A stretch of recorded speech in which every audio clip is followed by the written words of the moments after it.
Assalamualaikum warahmatullahi wabarakatuh. Selamat pagi para mahasiswa semua. Semoga dalam keadaan sehat walafiat.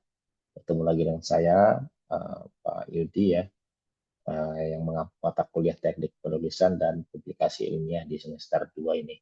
Hari ini adalah hari kedua atau pertemuan kedua kita di mata kuliah Teknik Penulisan dan Publikasi Ilmiah. Jadi untuk pertemuan kali ini saya akan sampaikan melalui video pembelajaran ini. Jadi materi hari ini sebetulnya sangat penting ya, karena akan menjadi pijakan kawan-kawan mahasiswa untuk beberapa pertemuan ke depan terkait mata kuliah ini.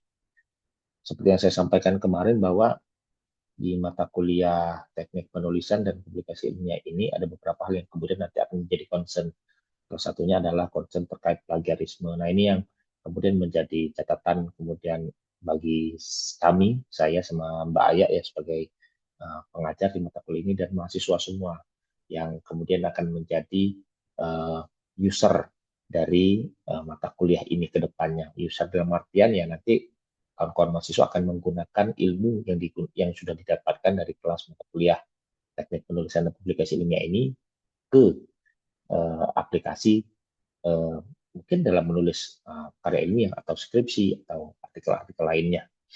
Nah, saya tidak akan berlama-lama, saya akan langsung mulai terkait prinsip dasar penulisan ilmiah. Ini adalah topik kita hari ini sangat menarik dan kita akan lihat seperti apa gambaran pertemuan kita hari ini. Saya akan paparkan dulu, nanti akan bahas terkait definisi karya ilmiah, kemudian karakteristiknya seperti apa, terus apa perbedaan antara karya ilmiah dan karya non ilmiah. Nah, kita juga akan nanti menyinggung terkait etika penulisan dan yang terakhir ini yang paling penting yaitu plagiarisme atau istilahnya disebut jiplak menjiplak. Nah ini ya mungkin kawan-kawan mahasiswa sudah paham terkait plagiarisme ya. Nah ini di kampus kita juga sangat strict dengan hal ini, maka sangat ditekankan sekali nanti mahasiswa harus bisa betul-betul memahami dan bisa membedakan ternyata ini yang disebut plagiarisme dan ini yang tidak disebut plagiarisme seperti itu. Nah kalau kita lihat di sini penting nggak kira-kira kita menulis itu? Nah ini kan menjadi pertanyaan bagi kita semua ya, bagi kita semua tidak hanya untuk mahasiswa, tapi juga untuk kami para dosen, penting nggak menulis karya ilmiah itu? Kalau kita jawab ya pasti penting. Nah, pertanyaan kemudian adalah mengapa penting gitu. Nah, pentingnya itu ya kalau bagi mahasiswa mungkin ya beberapa alasan yang tertera di layar bisa menjadi alasan. Termasuk kami dosen ya juga sama. Nah, alasannya kurang lebih seperti yang ditampilkan di layar ya. Untuk mahasiswa khususnya misalkan, mahasiswa dilatih untuk membentuk pola pikir yang ilmiah dengan terus menerus berlatih menulis karya ilmiah. Artinya apa? Ketika kita menulis karya ilmiah, ada proses berpikir, ada proses keterampilan atau ada keterampilan yang dimunculkan dalam membuat narasi atau mengorganisasi suatu kalimat dalam menyajikan fakta yang mana itu kemudian kita tuangkan dalam bentuk tulisan. Nah, ini yang salah satu menjadi kelemahan kita. Kadang-kadang kita tahu apa yang ingin disampaikan, tapi kalau kita tuangkan dalam tulisan itu agak sulit membahasakannya. Ini tantangan dan ini kemudian bisa menjadi apa ya? Bisa menjadi ya tantangan buat kawan-kawan mahasiswa. Kemudian ke depannya bagaimana membuat sebuah karya ilmiah ya tadi yang dalam dalam hal diksi mungkin susah sekali menuangkan dalam tulisan itu. Nah, itulah salah satu mengapa kita harus menulis. Kemudian juga kalau untuk mahasiswa S1 khususnya, ketika nanti di akhir ya, biasanya kalau mahasiswa tingkat akhir ada yang menulis skripsi. Nah, skripsi juga merupakan karya ilmiah yang kemudian kalau ditulis itu cukup banyak ya berpuluh halaman, bisa 70, 80 halaman bahkan lebih gitu. Kalau misalkan mau lanjut S2 juga sama, ada namanya tesis. Lanjut S3 juga sama, ada namanya disertasi. Atau kalau kawan-kawan misalkan pernah menulis di media massa opini, ya kan, di media online seperti itu juga sama. Itu kan melatih kita berpikir, membentuk konstruksi berpikir yang mana kata-kata yang ingin kita sampaikan melalui tulisan itu harus kita bentuk sedemikian rupa sehingga pembacanya bisa memahami apa maksud tulisan kita. Itu yang kemudian menjadi key points ya mengapa menulis karya ilmiah itu penting sekali. Gitu. Kami dosen pun wajib ya setiap satu semester itu minimal satu tulisan di jurnal terakreditasi minimal satu. Artinya apa? Dosen pun dituntut tuh ya. Nah, kemudian kalau kita lihat pengertian, apa sih? Jadi karya ilmiah itu tadi kita bahas mengapa penting menulis, kemudian uh, ternyata alasan-alasannya mengapa kita harus menulis karya ilmiah itu banyak sekali gitu. Nah, kalau kita kembali ke kata kunci karya ilmiah atau karya tulis ilmiah itu apa? Nah, kalau kita lihat ada beberapa penjelasan di sini dari beberapa ahli. Saya ambil satu contoh, misalkan dari Zulmi Yetri ya dan kawan-kawan ini. Beliau menyatakan bahwa karya ilmiah itu adalah karya yang ditulis secara sistematis, logis. Nah, ini nanti kita lihat apa maksud sistematis dan logis ya. Dan didukung oleh data. Ini yang paling penting ya, didukung data. Jadi dia sistematis, logis, didukung data dan teruji kebenarannya. Nah, ini yang paling penting ya. Jadi ada data, jadi kita tidak asal menyampaikan isi tulisan itu kepada publik, tapi kita harus sajikan data yang kemudian itu bisa mendukung hasil tulisan kita atau bisa mendukung hasil penelitian kita dalam tulisan yang kita buat ya. Nah, yang mampu menjelaskan mengapa, bagaimana, atau fakta yang terjadi secara objektif. Ada kata objektif lagi. Kata objektif ini menarik karena kadang-kadang kita eh, misalkan kita melakukan penelitian, kemudian hasil penelitian kita dalam tanda kutip cocok-cocokan supaya uh, hipotesanya terjawab seperti itu ya. Mungkin kalau kawan-kawan masih bingung nanti bisa paham. Kalau di lapangan itu kadang-kadang apa yang kita harapkan hasilnya kemudian kita cocokkan dengan hipotesa ternyata berbeda. Nah, harusnya itu yang menjadi temuan ya. Tapi kadang-kadang ada juga saya beberapa kali menemukan bahwa hasil temuan di lapangan itu dimanipulasi sehingga dia bisa menyesuaikan dengan hipotesa dan hasil dari penelitiannya itu bisa valid. Kalau saya melihat ini tidak objektif. Nah, makanya karya ilmiah salah satu syaratnya adalah salah satu sifatnya adalah objektif. Artinya apa? Apa yang di lapangan itu yang kemudian kita bawa ke laboratorium penelitian kita untuk kita teliti dan akhirnya kita tuangkan dalam bentuk karya ilmiah. Itu ya. Nanti kalau misalkan kawan-kawan mahasiswa melakukan penelitian ya harus objektif ya. Jadi apa yang ada di lapangan itu yang kemudian menjadi data yang digunakan untuk mendukung tulisan atau karya ilmiah kawan-kawan semua. Ini sama juga dengan Nana Sujana, Arifin juga sama. Jadi kurang lebih seperti itu. Nah, kalau kita lihat karakteristik karya ilmiah itu ada banyak ya. Kalau kita lihat di sini cukup banyak. Yang pertama di sini ditulis secara sistematis, tadi sudah disinggung. Kemudian tulis berdasarkan penalaran yang logis, didukung oleh data, dan dia harus objektif, dan argumentasi teori yang benar. Jadi, dalam menulis sebuah karya ilmiah, jangankan karya ilmiah, kalau kita nulis opini saja, itu setidaknya pendapat kita itu harus ditunjang oleh teori-teori yang relevan dengan bahasan yang kita tulis gitu. Jadi jangan sampai nanti menulis tidak ada teori pendukung, data tidak ada, itu akan menjadi sebuah opini yang liar. Nah, ini bahaya sekali gitu ya. Jadi kalau misalkan orang awam baca tulisan kita yang tidak ada teorinya, tidak ada datanya yang mendukung, maka yang terjadi adalah kesesatan berpikir ya, atau istilahnya disebut false uh, logical fallacy gitu ya, atau logical fallacy dalam ilmu filsafat disebut seperti itu. Nah, makanya jangan sampai terjadi uh, logical fallacy tadi ketika nanti kita berargumen tanpa didukung oleh teori dan data. Oke, kemudian ada 5 lagi, kayak misalnya mengacu pada teori uh, sebagai landasan berpikir, ya kan? Nah, itu tadi yang tadi saya singgung, ada teorinya. Jadi kalau nanti menulis sebuah karya ilmiah ya, maka sebelum kita masuk ke dalam ulasan data atau pembahasan, itu biasanya ada pendahuluan dan kerangka teori. Jadi pendahuluan itu apa yang kawan-kawan itu mengapa kawan-kawan itu bisa mengangkat isu itu, kemudian kerangka teori apa teori-teori yang bisa mendukung kerisauan kawan-kawan sehingga muncullah rumusan masalah dan kemudian pembahasan itu. Nah, itu struktur dari karya ilmiah itu ya. Jadi ketika kawan-kawan nanti berpikir, misalkan contoh gini, ketika kawan-kawan berpikir gini, kawan-kawan beli kopi terus kawan-kawan bilang, mengapa ya kopi ini manis gitu. Itu kan sebenarnya pertanyaannya kan, yang ingin kawan-kawan gali. Nah, yang kemudian nanti kalau kawan-kawan jawab itu kalau di karya ilmiah itu di bagian pembahasannya gitu kan. Tapi pertanyaan mengapa ya kopi ini manis itu adalah pertanyaan penelitiannya. Mengapa kopi ini manis gitu. Nah, kerangka teorinya mungkin bisa dijelaskan. Ada data-data pendukung. Nah, itu kemudian bisa diulas lagi di pembahasan. Oh, ternyata hasil kesimpulannya kopi ini manis karena misalkan ada gula yang kadarnya itu sangat tinggi, atau misalkan menggunakan gula yang berbeda dari biasanya sehingga kadar kopinya sangat manis, terasa manis, atau ada campuran susu kental yang bisa membuat, dan seterusnya.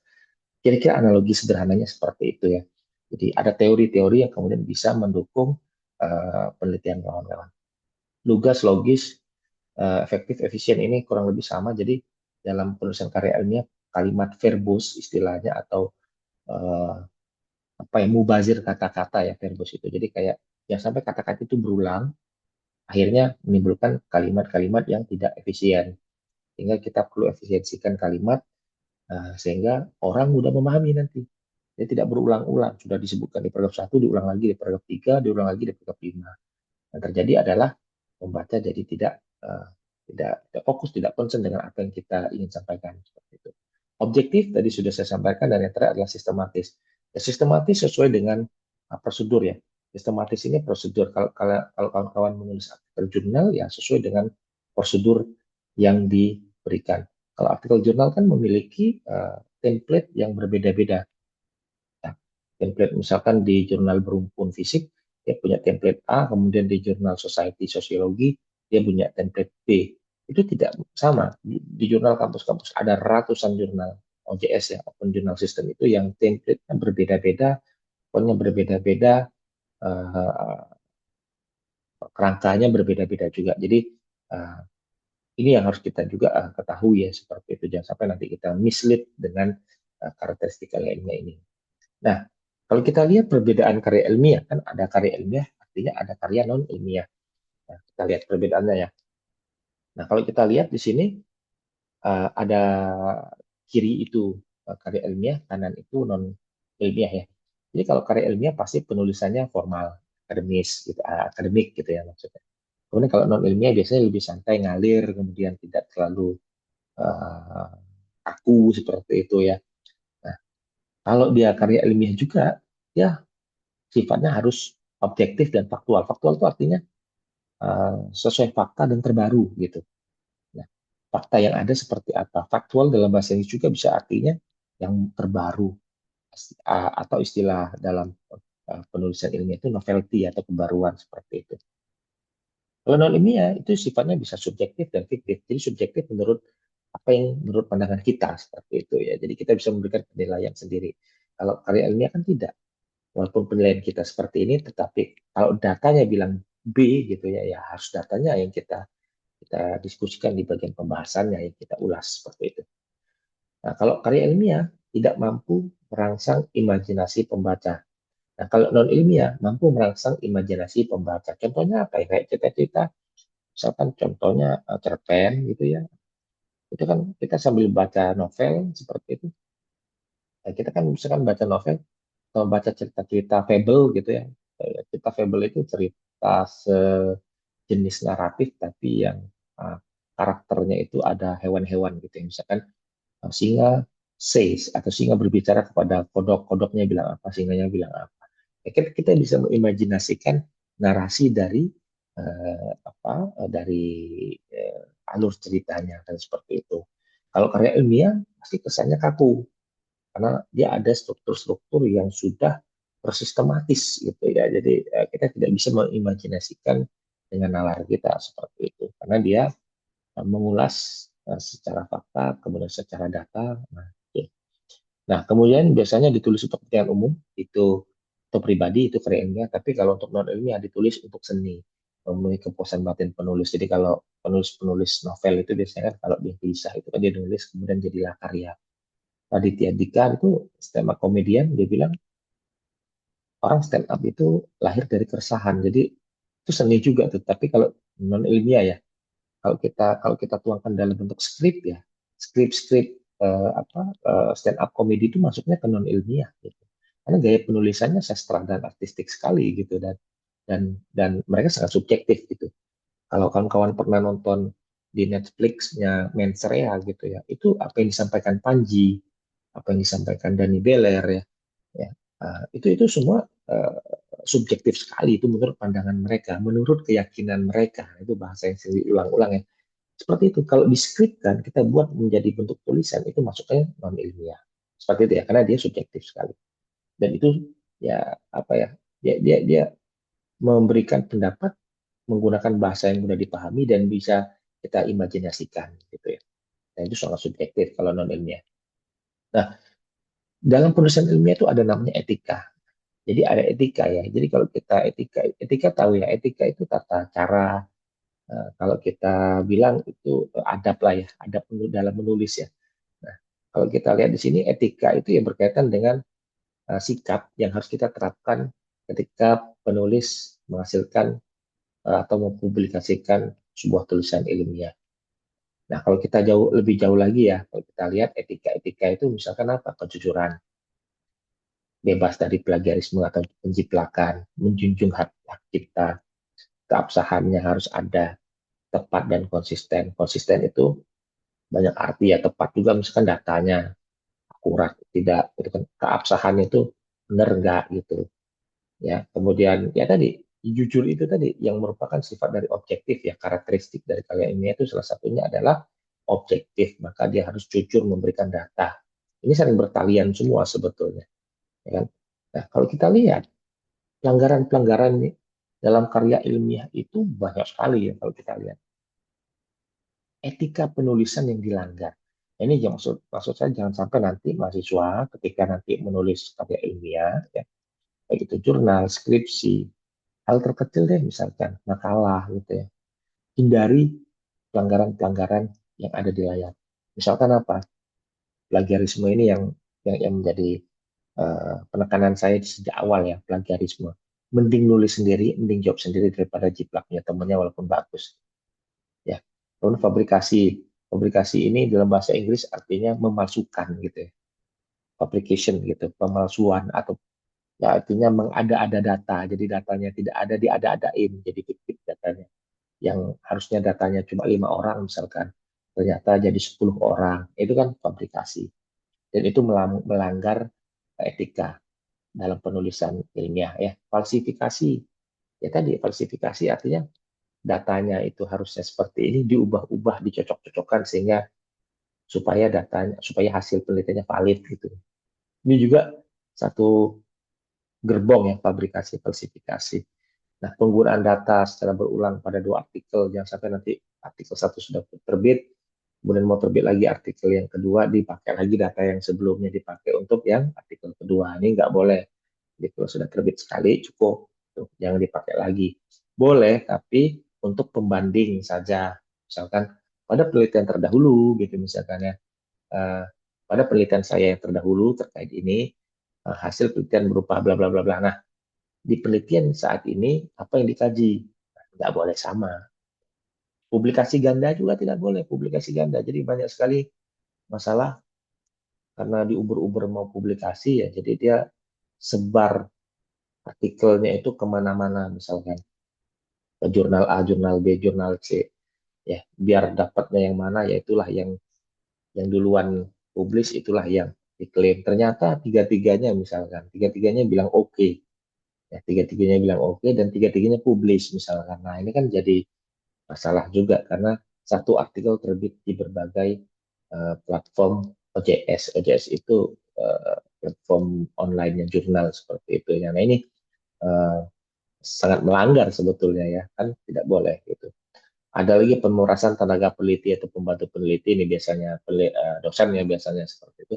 Kecerobohan yang disengaja, misalkan tidak menyimpan data penting dalam waktu yang sewajarnya menggunakan data tanpa izin ini juga tidak boleh, harus izin. Makanya biasanya kalau pengambilan data itu biasanya ada surat pengantar gitu ya dari jurusan prodi ke jurusan ke fakultas kalau kalau memungkinkan ya. Dan tidak mempublikasi data penting eh, secara publik gitu ya. Misalkan meneliti 10 orang. Nah, 10 nama orang itu tidak boleh dipublikasikan di lampiran. Biasanya cuma nama A, B, C, peserta A, peserta B, peserta C gitu. Nah, itu tidak boleh ada tulis nama aslinya gitu ya. Nah, memasukkan nama seseorang sebagai penulis gitu ya. Padahal tidak pernah terlibat. Ini kalau kata orang tuh kayak ya udahlah biar nama kamu masuk kita kan CS gitu. Nah, ini juga melanggar ya. Kalau kita nulis sendiri ya nama kita aja sendiri gitu. kan kita orang Indonesia ini sangat baik-baik sekali dan menghormati temannya. Itu kadang-kadang temannya yang nggak nulis dan nggak tahu apa-apa, tiba-tiba namanya muncul di artikel kawan-kawan gitu ya. Alasannya ya udah nggak apa-apa, biar saya aja yang bayar artikelnya, nanti biar sama kamu nebeng. Kita kan CS temen gitu, gitu. Setia kawan. Nah, ini jangan sampai terjadi ya, etika penulisan ini, pelanggaran-pelanggaran etika dalam penulisan dan publikasi. Oke, kemudian kalau kita lihat, nah ini udah masuk plagiarisme ya. Plagiarisme ini banyak kasus ya sebetulnya plagiarisme ini. Eh, saya nggak akan jelaskan, tapi saya pernah membantu salah satu dosen ya terkait plagiarisme ini gitu. Membantu dalam artian mengklarifikasi karena hasilnya sudah publis. Nah, kemudian yang si penulis aslinya itu membaca tulisan beliau dan akhirnya beliau nuntut ke teman saya dan akhirnya saya bantu untuk ngurusi etika plagiarisme dan akhirnya ya ada surat muncul surat pernyataan seperti itu ya yang kemudian dipublikasikan tapi artikelnya tetap muncul gitu. Tapi kan nggak enak jadinya ya terindikasi plagiarisme walaupun itu bukan kesalahan dia. Nah ini nah, kalau kita lihat plagiarisme itu ya berasal dari bahasa Latin ya kalau kawan lihat di sini plagiari plagiari penculik plagi menculik orangnya plagiat gitu ya. Jadi kalau kita lihat ya plagiarisme ini pemanfaatan hasil karya orang lain diakui sebagai hasil kerja kita gitu. Gimana ya kalau yang pasti kawan-kawan tahu lah kita copy paste tulisan orang kita klaim itu menjadi punya kita itu fatal sekali gitu dalam etika penulisan sangat fatal ya jadi kalau misalkan dalam penulisan jurnal skripsi segala macam wah itu bisa di apa ya bisa dicoret dan bisa dinolkan gitu ya. Nah, atau kalau dalam kata lain mengakui karya sendiri yang pernah diterbitkan sebagai karya yang baru tanpa mencantumkan citasi ini self plagiarism. Misalkan kawan-kawan sudah memiliki publikasi 10 tahun yang lalu, kemudian dipublikasikan lagi tahun ini gitu. Self plagiarism namanya ya. Jadi ada plagiarisme itu menjiplak karya orang, ada yang menjiplak karya kita sendiri gitu tanpa mencantumkan citasinya gitu. Ya, kayak tadi saya bilang, jadi kalau kawan-kawan mencitasi karya kawan-kawan sendiri, ya tulis. Tapi jangan sampai data yang digunakan sama gitu. Boleh, tapi disertakan misalkan penelitian terdahulu seperti ini. Jadi penelitian sekarang itu bahasnya apa? Yang pasti harus beda dong dengan penelitian terdahulu gitu ya. Nah, kalau yang jiplak karya orang itu ya karya orang itu sudah muncul, kawan-kawan buka di website misalkan, di copy, pindahkan ke karya kawan-kawan dan itu diklaim jadi punya kawan-kawan itu salah. Gitu ya. Yang sampai nah ini contohnya ya plagiator ya orang ini disebut plagiator orang seorang atau kelompok yang ya apa ya pelaku masing-masing bertindak di sini atau kelompok atas atau atas nama suatu badan bisa seorang sendiri bisa beramai-ramai berjamaah gitu ya plagiat. Kalau nulisnya rame-rame ya semuanya kena tapi kalau nulisnya sendiri ya sendiri yang kena. Ini sesuai dengan pasal 1 Permendiknas hati-hati ya. Pencegahannya tindakan preventif ya di perguruan tinggi itu biasanya apa? Dia menggunakan yang namanya aplikasi untuk mendeteksi itu aplikasi Turnitin. Nah, aplikasinya biasanya ya. Jadi kalau kawan-kawan misalkan terindikasi plagiarisme, biasanya ada kampus itu menyediakan aplikasi untuk men-scan apakah tulisan itu similarity index-nya lebih dari 20%. Kalau lebih dari 20%, maka terindikasi plagiasi. Nah, itu hati-hati ya. Jadi kawan-kawan jangan nanti coba-coba mau plagiasi. Gimana supaya tidak terindikasi plagiarisme? Ya namanya ada teknik paraphrasing. Nah, itu ya. Jadi nanti kita pelajari. Nah, ini lingkup plagiasi. Jadi kalau kita lihat itu bisa mengacu pada istilah kata dari suatu sumber tanpa menyebutkan sumber. Jadi kita itu ngambil sumber tapi tidak kita cantumin sumbernya. Mengambil tulisan tapi tidak cantumin sumber. Menggunakan gagasan tanpa menyertakan sumber. Bisa juga. Menurut Profesor A, nah harusnya kayak gitu tuh. Ini kalian misalkan sosiologi pedesaan adalah ujungnya nggak ada tuh nama ahli. Artinya kalau nggak ada nama ahlinya itu ya artinya kan yang baca berpikir itu pendapat kalian. Bagi orang yang paham dan hafal dan tahu itu, wah ini bukan pendapat beliau, ini pendapatnya Prof. A atau si A misalkan. Nah ini bisa kena plagiarisme. Ya, jadi hati-hati. Setiap mengutip kalau bisa harus nama penulisnya, Ada kutipan nanti, ada kutipan langsung, ada kutipan tidak langsung. Insya Allah nanti kita pelajari. Oke, kemudian merumuskan kata-kata atau kalimat sendiri dari sumber kata-kata, kalimat, gagasan, pandangan, pendapat tanpa menyatakan sumber secara memadai juga terkena indikasi plagiarisme. Menyerahkan suatu karya ilmiah yang telah dipublikasikan oleh pihak lain sebagai karya ilmiahnya. Nah, ini tadi. Jadi intinya jiplak deh gitu ya. Nulis nggak ada sumber, ya kan? Ngambil ngambil referensi tapi nggak nyetumin sumber, itu kena semua plagiarisme. Nah, yang dimaksud sumber adalah apa? Orang, perseorangan, atau kelompok gitu ya. Yang dimaksud dengan yang dibuat dapat berupa pasal satu bisa komposisi musik, ya, bisa perangkat lunak, fotografi, lukisan. Jadi kalau kita ngambil foto, misalkan taruh di artikel jurnal kita, foto itu ngambil dari Google, taruh di bawahnya sumber titik dua, misalkan Google apa sumbernya, di copy paste aja dari linknya itu, harus gitu ya. Ngambil foto temennya, sumber siapa. Makanya kalau kawan-kawan contoh nih ya di TV itu, biasanya kalau acara-acara yang on the spot ya misalkan ya, itu kan biasanya dia ada apa, gambar YouTube-nya, sumbernya. Itu. Karena kalau dia tidak mencantumkan referensi itu, dia bisa kena tuntut. Gitu. Sama ya kayak misalkan bukan hanya tulisan ya, foto juga bisa. Kalau kita masukkan ke dalam karya ilmiah kita, itu bisa kena plagiasi kalau kita tidak mencantumkan sumber yang memadai. Ya, itu harus digarisbawahi. Nah, yang dimaksud dengan diterbitkan itu tadi apa? Diterbitkan itu bisa buku, bisa artikel, bisa makalah, ya, bisa laman elektronik, tulisan kita di media elektronik, dan karya ilmiah lainnya.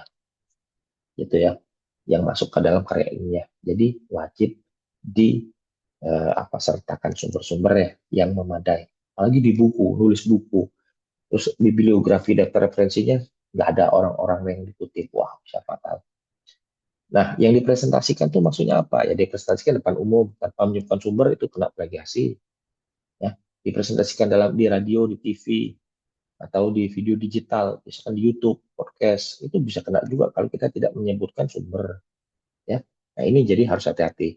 Setiap apa yang disampaikan oleh kita pribadi, kalau itu mengacu merujuk kepada referensi tertentu, maka sebutkan referensinya. Tuh ya, saya ulangin terus tuh. Nah, jadi mengapa orang melakukan plagiarisme itu? Karena dia tidak tahu, karena dia tidak tahu bagaimana cara menghindarinya. Nah, ini mungkin yang nomor tiga nih kebanyakan ya. Dia nggak peduli, bodo amat gitu ya. Udahlah, yang penting tugas selesai. Nah, jangan sampai terjadi yang don't care. At least mungkin saya berharap kalian cuma don't know sama don't know how. Oke. Okay? Dan yang terakhir ada manajemen waktu yang buruk. Nah, bagaimana menghindarinya? Ya, kita cantumin sumber, ya, setiap fakta, gambar, informasi yang bukan merupakan common knowledge, ya, yang spesifik informasinya, cantumkan sumber. Kalau mengutip langsung pakai tanda kutip, gitu ya. Kemudian cantumkan namanya, siapa yang dikutip itu, melakukan paraphrasing. Tapi tetap ya, walaupun kita merephrasing, meparaphrase tulisan orang, bukan berarti kita terhindar dari yang namanya plagiarisme. Tetap harus dicantumkan itu dari siapa. Tetap ya. Nah, ini saya garisbawahi lagi tuh. Ya, jadi jangan sampai nanti hanya meparaphrasing pendapat ahli, tapi tulisannya nggak kalian, atau nama ahlinya nggak kalian cantumin di situ dan di daftar pustaka. Nah, itu bisa jadi masalah. Nah, teknik-tekniknya yaitu melakukan paraphrase. Baca lagi sampai ngerti, ganti kalimat kata-katanya itu sebanyak mungkin dengan sinonim-sinonim yang masih relevan. Mengganti kalimat itu jangan sampai mengubah makna. Ganti kalimat, maaf, ganti kata tapi tidak mengubah makna kalimat. Ya ganti aja, misalnya kalimatnya aktif diganti menjadi kalimat pasif, gitu ya. Nah, jangan buat urutan cerita yang sama dengan aslinya. Jadi di mix lagi. Kalau dia ada satu paragraf, dibaca dulu, pahami, baru kita ketik ulang menggunakan pemahaman kita. Baru kemudian di akhirnya kita kutip. Gitu. Tetap harus mencantumkan sumber. Ya, tetap harus mencantumkan sumber. Nah, problematika kalau bagi kawan-kawan mahasiswa baru ini mungkin ya tadi sulit dapat ilmu, nulis apa, bingung. Terus temanya apa nih? Gitu. mau nulis apa aja bingung, apalagi temanya gitu ya. Terus judulnya juga nggak tahu apa yang mau ditulis. Sebenarnya gampang, lihat aja fenomena, lihat aja apa yang sering terjadi, apalagi anak sosiologi misalkan ya, atau anak jurusan lain juga lihat aja fenomena yang ada di sekitar kita, jadikan masalah itu menjadi rumusan masalahnya. Misalkan contohnya, mengapa orang-orang itu banyak nggak pakai helm misalkan, ya itu jadi pertanyaan penelitian. Misalkan jarang, hipotesa ya jarang terjadi razia, orang nggak pakai helm gitu-gitu kan, jarak rumahnya dekat dengan tempat kerja dia nggak pakai helm. Itu biasanya nanti dibuktikan dengan data dan penelitian. Datanya dari mana? Dari atas. Misalkan contohnya seperti itu kira-kira. Atau dengan wawancara, observasi langsung. Tanya dengan pengendara motor, kenapa nggak pakai helm? Oh, saya kalau pakai helm ganteng saya nggak kelihatan misalkan. Contoh gitu. Ternyata ada alasan lain selain hipotesa yang tadi kita buat. Kan gitu ya. Nah, itu ya. Kemudian sulit membuat lead mulai. Sulit memulai tadi. Mulainya dari mana nih? Bingung. Gitu. Dan sulit mengembangkan dan menjabarkan tulisan. Makanya kita pentingnya membuat kerangka-kerangka. Dan yang terakhir, kesulitan mengutip sumber referensi. Nanti yang terakhir ini saya akan ajarkan cara menggunakan publish paris dan mendelay. Gitu ya. Apa yang kita lakukan? Niat, motivasi, cari isu-isu yang menarik yang ada di sekitar kita, bergabung. Paling penting nih, bergabung dengan circle teman-temannya yang aktif menulis. Itu. Jadi kalau teman-temannya aktif nongkrong, ya nongkrong, nggak nulis-nulis. Jadi aktif nulis itu bisa tercipta karena lingkungannya juga ikut menulis. Jadi kawan-kawan semuanya ikut semua. Ya. Kiat-kiatnya sering baca, banyak baca, latihan nulis, kuasai bahasa Indonesia dengan baik. Eh, kalau nggak tahu bedanya subjek, objek, predikat, ya latihan dulu, ikut tes gitu ya, UKBI, kuasai teori, bahan tulisan, jadi teori-teori yang ingin dibahas itu dibaca, kemudian kita bisa mengaitkan dengan topik yang kita sedang bahas, dan jangan putus asa.